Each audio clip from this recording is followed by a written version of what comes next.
Almost ১.৫ মাস পর আমরা উপজেলার জন্য বের হয়েছি এক্সামের পর। তো আজকে প্রতিবেদন সম্পর্কে ডিটেইলস জেনে আসবো, দেন এটা কমপ্লিট করব।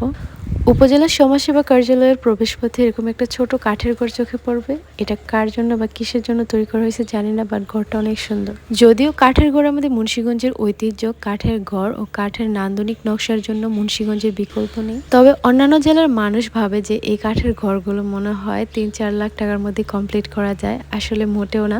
৩-৪ লাখ টাকার মধ্যে ঘর কমপ্লিট করা যায়, তবে সেগুলো কাঠ ভালো না, সেগুলো কয়েক বছরের মধ্যেই নষ্ট হয়ে যাবে। আর আমাদের মুন্সিগঞ্জে যে ঘরগুলো তৈরি করা হয় নাইজেরিয়ান লোহা বা লোহা কাঠ, আর প্রত্যেকটা ঘরের টেকসইকাল থাকে ৫০ থেকে ৭০ বছরের মতো।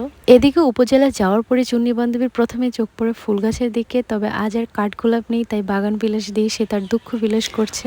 উপজেলার কাজ শেষ করে আমরা ফ্রেন্ডের রিলেটিভের জন্য কেনাকাটা করার জন্য মার্কেটে যাই।